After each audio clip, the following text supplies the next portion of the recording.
Shabbat Shalom, everyone. Shalom Shabbat. Welcome to the Congregation of Yahweh. It is September 29th, so that means we're almost in October. See, where did this year go? I mean, is it just me, or did it just seem to just kind of fly by? Today, well, I'm going to pray first. Father, I thank you for the opportunity to stand before your people and to speak forth what you say. Not my words, but your words, Father. And I ask that you would prepare every heart that hears, that you would prepare for their hearts for the seed that will be sown, that there will be fruit, and that your kingdom will come and that your will will be done. Amen. All right, so this is a seasonal type of message. You know, I'm going to talk a little bit about Sukkot, but I do want you guys to know that last weekend, y'all woke me up out of a sound sleep with what you're about to hear. And you know, I'm not as versed, you know, or as long in the way as many of the people that are here have been, and you may have heard this before. And if you have, indulge me.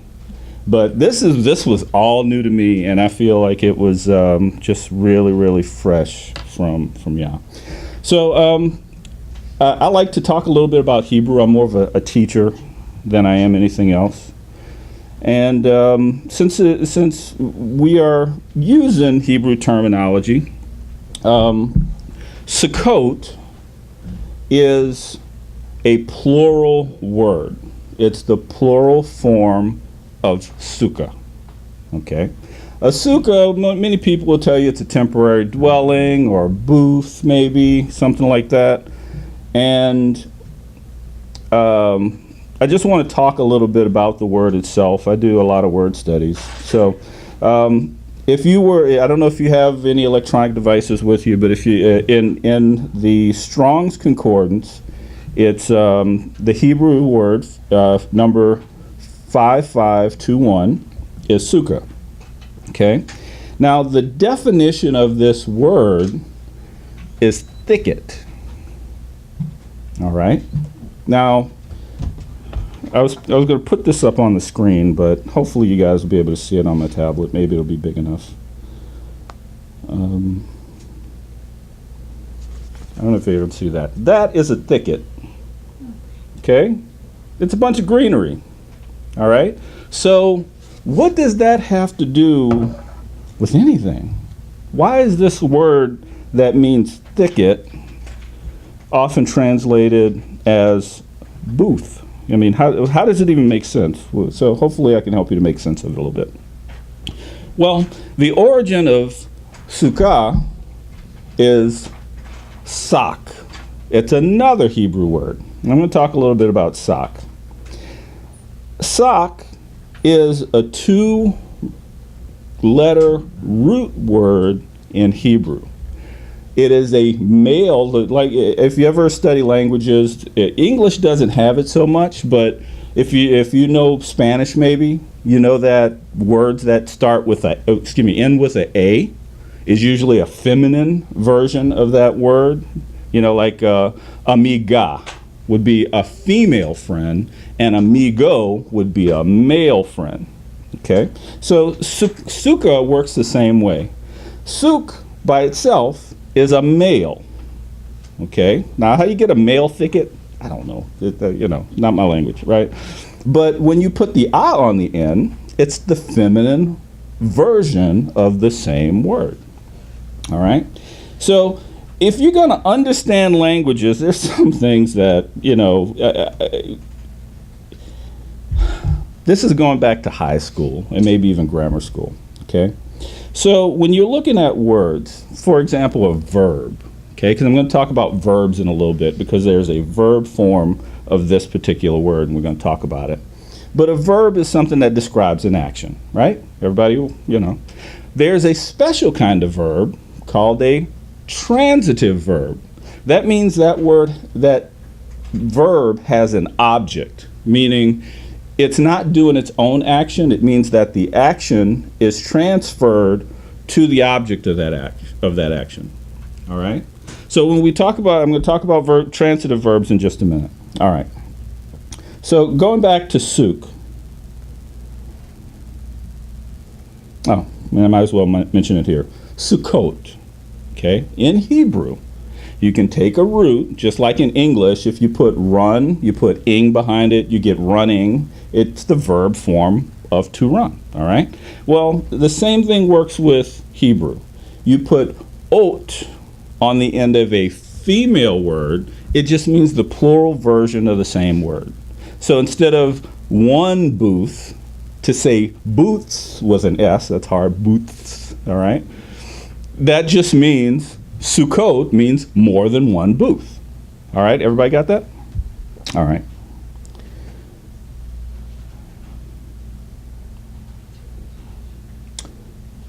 Okay, suk means thicket. It's only found 4 times in the Bible. And those 4 times, and what makes it so difficult to learn foreign languages, is each of the 4 times that this word is used, it's translated to a different word in English. Why? We'll talk about that in a minute. In Jeremiah chapter 25, verse 38, it is translated in King James, because that's my tool. My tools are King James tools.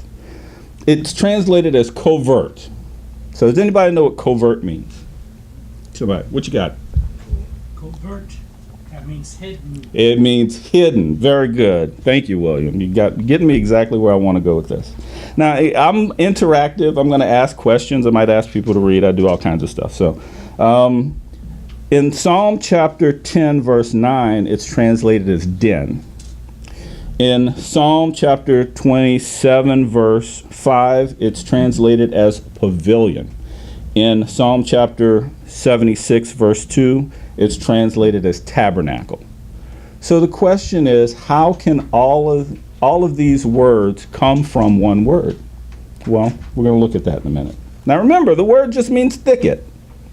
So how do we get all of this out of a thicket? All right.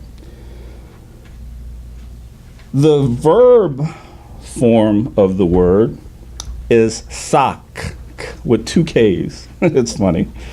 It's not just sock, it's sak. All right? Now, this word means to hedge. It means to fence about. It means to shut in. It means to block. It means to screen. It means to cover. It can also mean to protect. Now, the first time the word sukkah is used is actually in Genesis chapter 33, verse 17. And I'm going to actually read that one because it gives the context that I want to have. Genesis chapter 33, verse 17.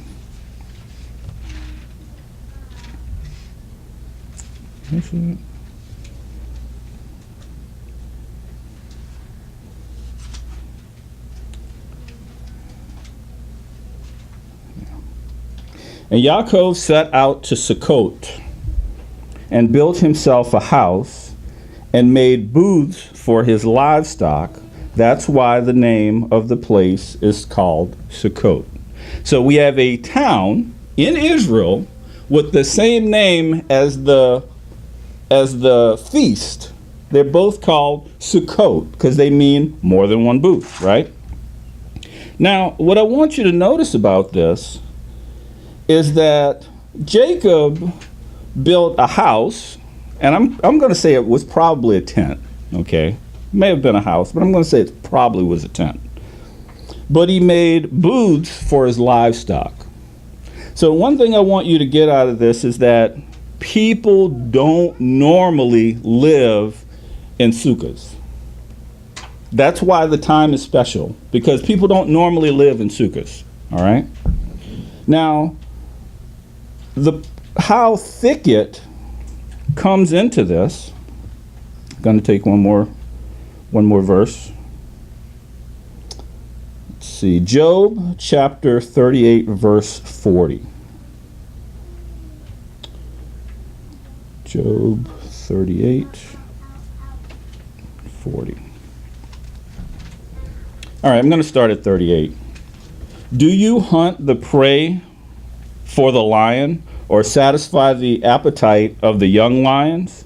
When they crouch in dens, sit in the covert of their hiding place, who provides food for the ravens when the young one cries to El and the wanderer about without food? So it's talking about a place where lions crouch. Okay? I think everybody's probably seen, like nature videos and stuff like that. What the cats do is they go down real low in the ground because they usually have grass to cover them. Remember, this word means thicket, and it has to do with covering. So this is a hiding place, okay? And I want to show you some pictures because I want to kind of wrap up the sukkah part of it. Show you some pictures of sukkahs. All right, I don't know if anybody can see this. Sorry. Can you see that? It's like survival. Yes. Would you hold for the camera? Oh. This is why I wanted to use the screen, because I had videos, I had pictures I wanted to show. All right, it's okay, William. All right. So that was basically a hole in the grass. And we see a man trying to get into that same hole. All right. Let's see. Now, this is going to be very difficult. Can anybody see what that is? It's a man in camouflage. So you have to realize when this was taking place, we had the entire nation of Israel coming out of a safe place, but they were in bondage in that safe place. And they're coming into this land where people were already living. That's a problem. So that means they had to fight some battles on their way to the promised land. Even if they would have taken the shorter route, the first thing that they had to do was go fight a battle that they didn't fight because they didn't believe what Yah said and they saw the giants. All right? So this was a whole nation that, believe it or not, Yah was telling to hide in plain sight.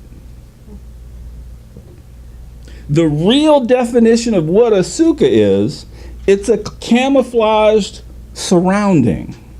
When Jacob put his animals in a sukkah, that was so the predators wouldn't come in.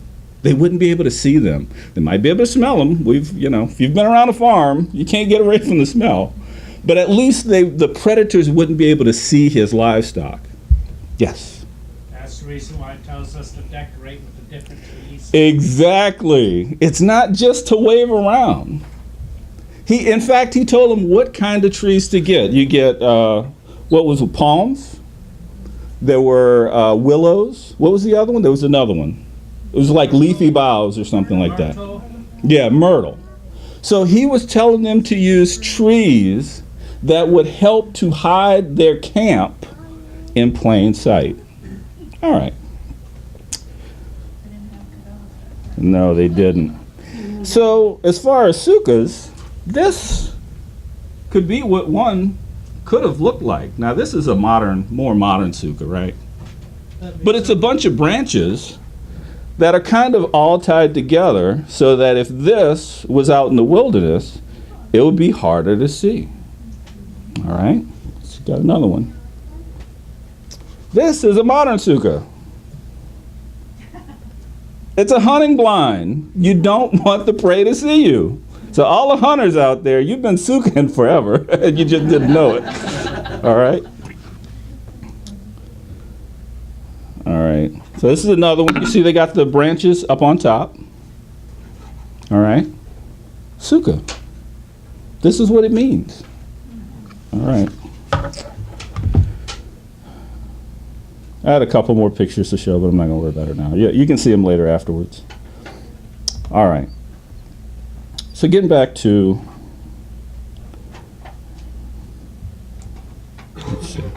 All right, so we got sak, really, because it's a samic, which is a Hebrew character that has the S sound, and it's the kaf, which is a Hebrew character that carries the K sound. So without vowels being in there, it's understood that the aleph comes in between, so it's sak. We kind of say suk, it's thousands of years later, it's okay, it's not a problem.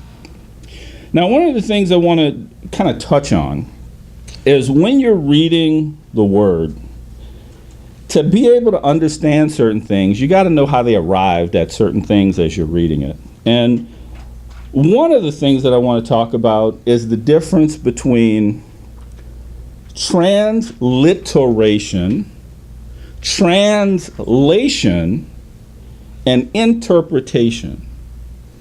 Unfortunately, when we read our Bibles in English, King James included, there's a lot of interpretation in there. Meaning, I think that this is what it's saying, rather than translating it, which would be a word for word. When you talk about trans, it means to move something, okay? Trans, anything is moving something from one place to the other. But when you transliterate, you're moving a letter from this language to the same letter in this language. So right now, we have Hebrew that's written in square Aramaic script. So when we want to say Yad, He, Vav, He, when we want to translate that to English, well, we don't use Hebrew characters in English. We use italic script in English. It's really italic script. So the Yad becomes a Y. The He becomes a H. The Vav becomes a W or a V, depending upon your camp you're in. And then the He would be another H. So that's why we get a YHWH in English. It's a transliteration, meaning translating letters. Translation, however, is you're taking a word from one language and bringing it to the other language. So if I say house in English, it should be casa in Spanish. All right? Translation, transliteration. Unfortunately, the reason why we got 4 different ways to translate this word is because they're interpreting it for us. For some, when I was a child, I knew as a child, and that was fine. But as we are growing up into this, we really need to start looking and saying, okay, this is what they're telling me in English. What did it say in the original language so I could try to understand this a little bit better? So that you can know, All right. Another thing, so we're going to get into the Greek. When back about 300 or so years before Messiah came, they translated the Hebrew Tanakh, that would be the Old Testament, into Greek, and they called it the Septuagint because 70 people or 72 people translated it from one language to the other. Well, the people who were translating didn't kind of take into consideration that there's a different mindset between the Eastern Hebrew mindset and the Western Greek mindset. And I'm going to tell you one crucial difference between the two. The Eastern mindset is all about function. How does it operate? Doesn't really matter so much how it looks. What does it do determines whatever it's called. Okay? We live in a modern day. We have men that look like men, but they don't act like men. We have women that look like women, but they don't act like women. Okay? So just because you have the outward appearance doesn't mean you function in that role. And in the Hebrew mindset, it's all about function. All right? Well, when you're translating the idea of hiding in a thicket, okay, from Hebrew into Greek, which is completely different, it's all about what it looks like. So if someone put a sukkah right here, because of the Greek mindset, the word that they translated it to was skene, which means tent. Now, I'm not a big camper, but you know, an iridescent orange tent is not going to hide anybody. All right? You know, you might, yeah, I've seen some different color tents out there, and not all of them are camouflage. So that tent would actually not fit the original purpose of what the sukkah was supposed to be for. And I'm not getting on anybody, don't get me wrong, okay? Right now, we're all doing rehearsals. You know, we are waiting for Messiah to come, and he's going to set it all straight. But I'm just giving you back the origin of what this was. The idea of the sukkah was to hide in plain sight. It was a covering so that you couldn't be easily detected. All right. So the Greek word skene is the Greek word, and if you're going to look it up in Strong's, it's 4633. And that's kind of where I'm going to stay right now. I'm going to be, the scriptures that I'm going to come with from this point on are all going to be New Testament. And there's a revelation that I believe that I got a week ago that I'm sharing with you, which is the reason why I'm going here with this today. Let's go to 2 Corinthians chapter 5. And I am going to read from verse 1 to verse 10.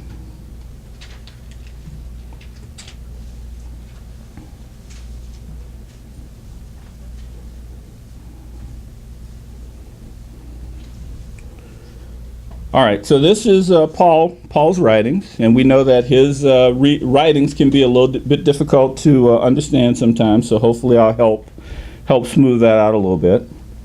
But 2 Corinthians chapter 5, starting at verse 1, for we know that if the tent of our earthly house is destroyed, we have a building from Elohim, a house not made with hands, everlasting in the heavens. For indeed, in this we groan, longing to put on our dwelling, which is from heaven. So that having put on, we shall not be found naked. For indeed, we are in this tent groan, we who are in this tent groan, being burdened, not because we wish to put it off, but to put on the other, so that what is to die might be swallowed up in life. Now he who has prepared us for the same purpose is Elohim, who has given us the Spirit as a pledge of what is to come. Therefore, being always of good courage, knowing that while we are at home in the body, we're absent from the master. For we walk by belief, not sight. I'm catching up. I'm a King James guy, so when they start phrasing things a little differently, I get caught up. We are of good courage and are well pleased rather than to be absent from the body and to be present with the master. So we also make it our aim to be well pleasing to him, whether it be at home or whether being away, for we all have to appear before the judgment seat of Messiah, in order for each one to receive according to what he has done in the body, whether good or whether evil. All right, let's back up a little bit.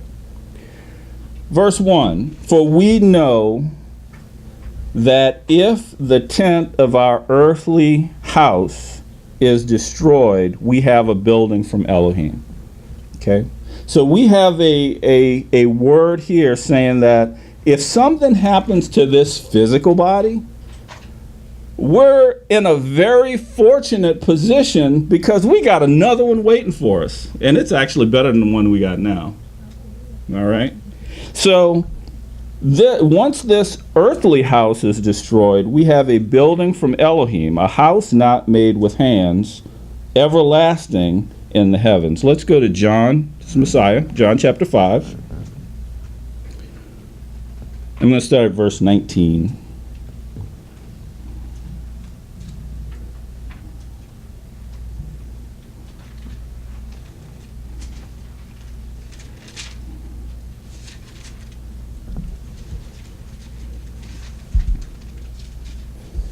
I hear the leaves rustling. I'm going to wait a second.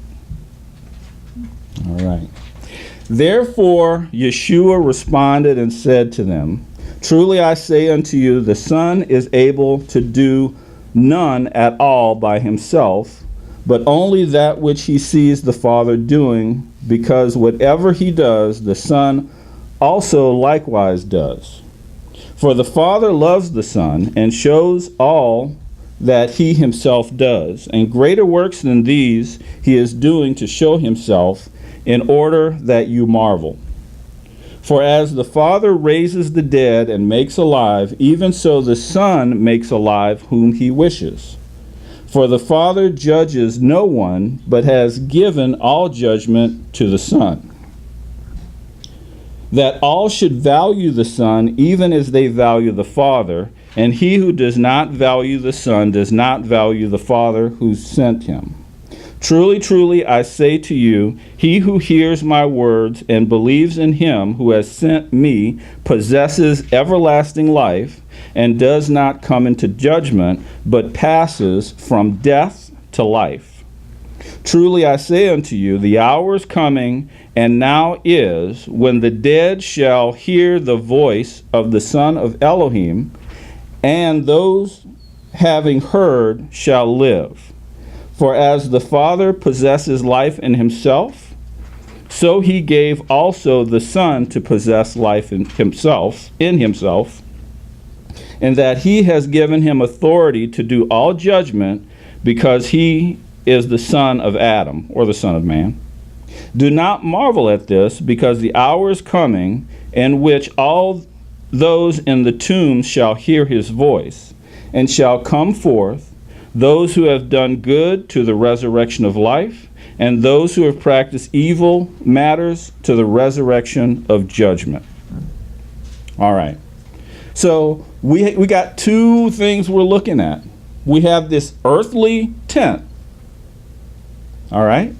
And I'm going to show you in just a minute, the body that we have right now can be very, very easily likened to the sukkah that the Israelites lived in on their way to the promised land. All right. Let's go to 1 Corinthians chapter 15.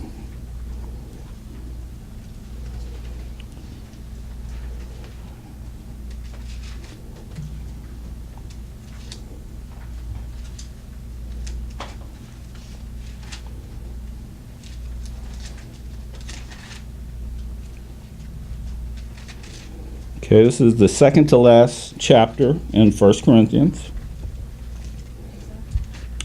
1 Corinthians chapter 15.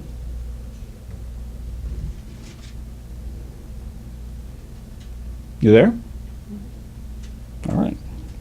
Now, I don't normally read whole chapters, but this is such a good chapter that I really can't resist myself, okay? So please bear with me. All right. But brothers, I make known to you the good news which I brought as good news to you, which you also did receive, and in which you stand. Now, anybody who's ever listened to any of my messages, they know that I particularly proclaim the good news, the gospel, about the kingdom. All right? But there's another piece of good news out there too, and we're about to get into that one because it's tied into the same kingdom. Through which you are, which also you are being saved, if you hold fast to the word I brought as good news to you. Otherwise you have believed in vain. For I delivered to you at the first that which I also received, that Messiah died for our sins according to the Scriptures and was buried, and he was raised on the third day according to the Scriptures, and that he was seen by Kepha, who's Peter, and then by the 12, and after that he was seen by over 500 brothers at one time, of whom the greater part remain until now, but some have fallen asleep. That after he was seen by Yaakov, who was Jacob, then by all the emissaries, those would have been the apostles, and last of all he was seen by me also, as of one born prematurely. So this is Paul speaking. He was on the road to persecute the people, and Yeshua stopped him in his tracks. All right? We know that story. I'm not going to go into it.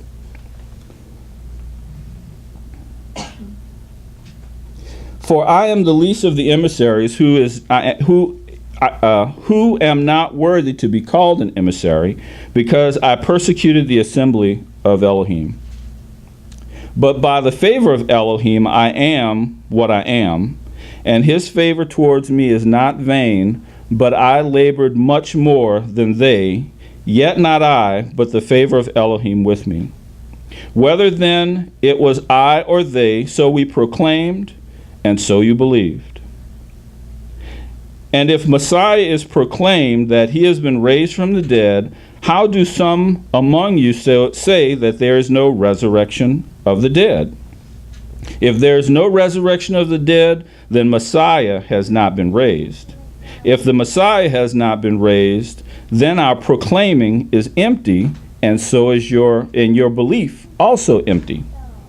And we are also found false witnesses of Elohim, because we have witnessed of Elohim that he raised up Messiah, whom he did not raise up, if then the dead are not raised up. For if the dead are not raised, then neither Messiah has been raised. And if Messiah has not been raised, your belief has no purpose, and you're still in your sins. Then also those who have fallen asleep in Messiah have perished. If in this life only we had expectation of Messiah, we are of all men most wretched. But now Messiah has been raised from the dead, and has become the first fruit of those having fallen asleep. For since death is through a man, resurrection of the dead is also through a man. If as all men die in Adam, so also all shall be made alive in Messiah. And each in his own order. Messiah is the first fruits, then those who are of Messiah at his coming.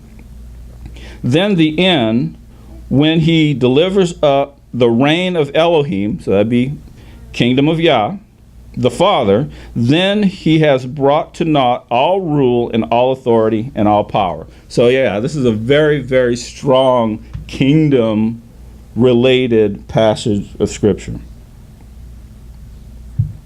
For he has to reign until he has put all enemies under his feet. The last enemy to be brought to naught is death. For he has put all under his feet. That's from Psalms 8:6. But when he says all are put under him, it is clear that he who put all under him is accepted. So the Father is not going to be put under Yeshua's feet. Now, that's basically all it's saying there. It's not going to happen. Yah is the Father. He's always going to be on top. And when all are made subject to him, then the Son himself shall also be subject to him who put all under him, in order that Elohim might be all in all. Otherwise, what shall they do who immerse for the dead? For if the dead are not raised up at all, why indeed do they immerse for the dead? And why do they stand in danger every hour? I affirm by the boasting in you which I have in Messiah, Yeshua, our Master, I die day by day. For as men do, I have fought with beasts at Ephesus, I guess, of what was good to of what good is it to me if the dead are not raised? Let us eat and drink, for tomorrow we die. Do not be led astray. Evil company corrupts good habits. Wake up to soberness righteously, and do not sin, for some do not have knowledge of Elohim. I speak of this to your shame. But someone might say, how is the dead raised up? And with what body do they come? Senseless one. What you sow is not made alive unless it dies. So it's talking, you put seeds in the ground. When the seed disintegrates, a plant shoots up. You can't get it otherwise.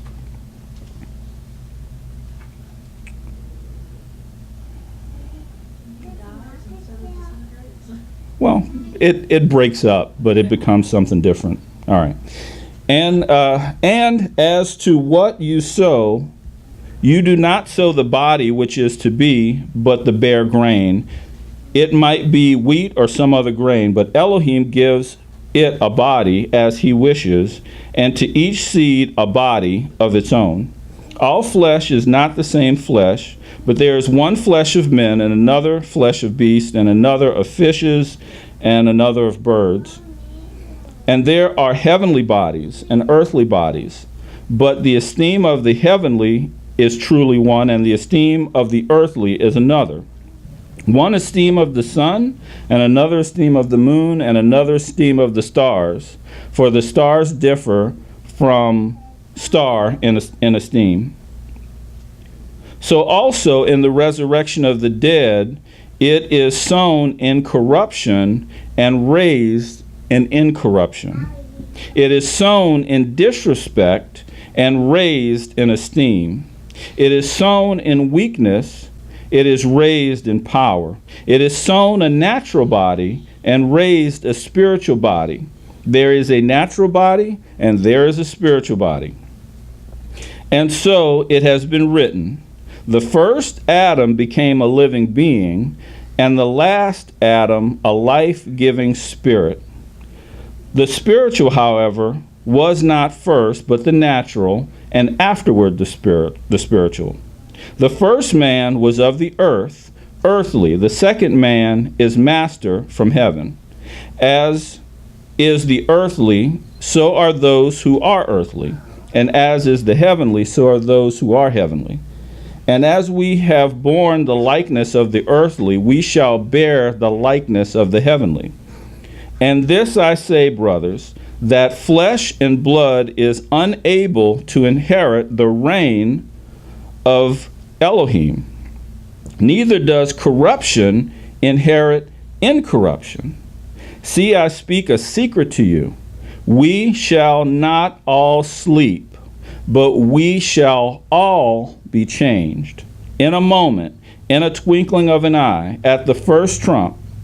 For the trumpet shall sound, and the dead shall be raised incorruptible, and we shall be changed.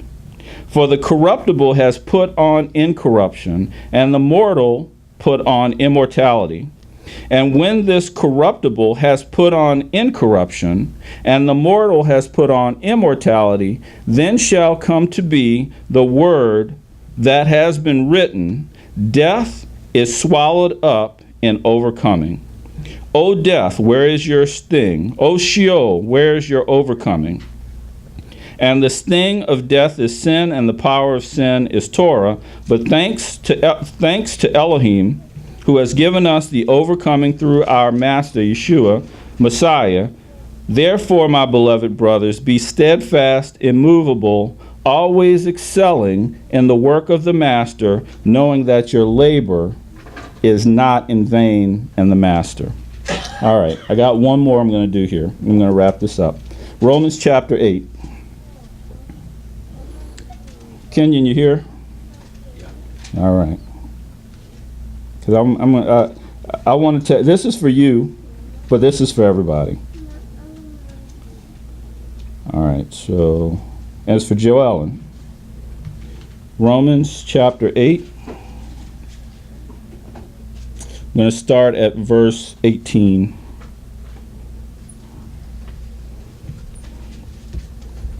You know, if you don't get anything outside of what I say today, and this is the message I believe that Yah has given me, don't look at your physical body thinking that this is who you are, because it's not. It's a camouflage. You are hiding in plain sight and no one can see it, and what's so good about it is you can't see it either. All right? So verse 18, for I reckon that the suffering of this present time is not worth comparing with the esteem that is to be revealed in us. There's something coming that nobody knows about. Eyes have not seen, ears have not heard, neither has it even entered into the thought of men what's gonna happen. But Kenyon, the body you have now, don't worry about it. You ain't gonna have it that much longer. You just gotta put up with it for a little while. All right? Joellen, I know you back there. Keep on keeping on. We ain't got that much time left. I hope you heard me. For the intense longing of the creation eagerly waits for the revealing of the sons of Elohim. Creation is groaning. The idea is of a woman in labor. Okay? I've never birthed a child, and I'm not going to say I know anything about it. You know? You ladies can have it all right? I'm just saying. But this is the idea of what creation was created for. Yah had a plan from the beginning. This earth is nothing but a field to him. And he's been planting seeds for all these many years so that he could receive a harvest. But the harvest is not what we think it is. He's getting sons, he's getting daughters, he's getting people that will obey him out of this field. And that's what it's all about. That's what it's all been all about. That creation itself shall be delivered from the bondage of corruption to the esteemed freedom of the children of Elohim. The earth is in bondage right now. And when Messiah comes back and we are changed to what we will be, we're not even going to remember all this anymore. Yeah, we got a little hurt. We got a little pain. We suffer some things right now. But trust me, when it's all over, said and done, you won't even think about it anymore because it's going to be so great. For we know that all creation groans together and suffers in pain of childbirth together until now. And not only so, but even we ourselves who have the first fruit of the Spirit, we ourselves also groan within ourselves, eagerly waiting for the adoption, the redemption of our body. There's a day coming, and it won't be too much longer. You can look at the signs of the times. I can't tell you if it's a year. I can't tell you if it's 2 or 10. But I'm going to tell you, hold on to the end. For in this expectation we are saved. But expectation that is not seen is not expectation. For when one does see, does he expect it? And if we expect what we do not see, we eagerly await for it with endurance. And in the same way, the Spirit does help our weakness, For we do not know what we should pray for, but the Spirit himself pleads our case for us with groanings unutterable. And he who searches the hearts knows what the mind of the Spirit is, because he makes intercession for the set-apart ones according to Elohim. And we know that all matters work together for good for those who love Elohim. Frank just talked about loving Elohim. Perfect message, Frank.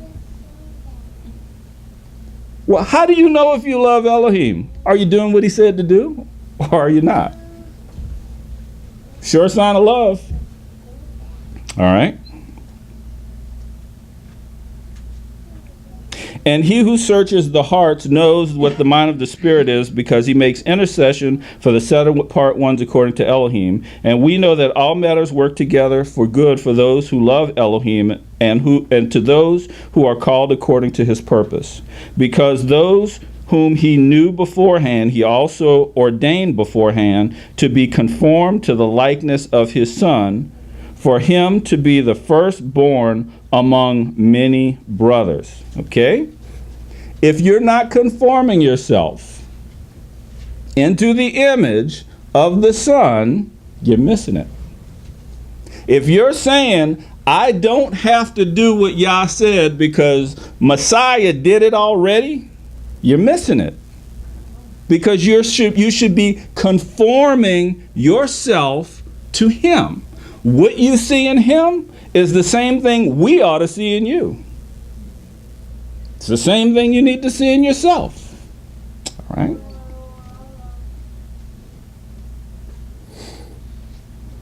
And whom he ordained beforehand, he also called. And whom he called, he has also declared right. And whom he has declared right, these he also esteemed. What then shall we say to this? If Elohim is for us, who can be against us? Truly, he who did not spare his own Son, but delivered him up on behalf of us all, how shall he not, along with him, freely give us all things? Who shall bring any charge against Elohim's chosen ones? It is Elohim who is declaring right. Who is he who is condemning?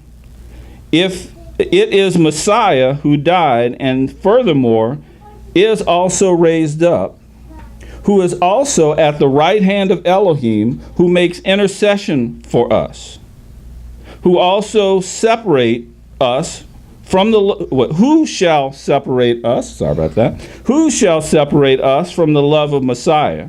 Shall pressure, shall distress, shall persecution, or scarcity of food, or nakedness, or danger, or sword? As it has been written, for your sakes we are killed all day long, we are reckoned as sheep for the slaughter. But in all this we are more than overcomers through him who loved us. For I am persuaded that neither death, nor messengers, neither death, nor life, nor messengers, nor principalities, nor powers, neither the present, neither the future, nor height, nor depth, nor any creature shall be able to separate us from the love of Elohim, which is in Messiah, your Master. Yahweh bless.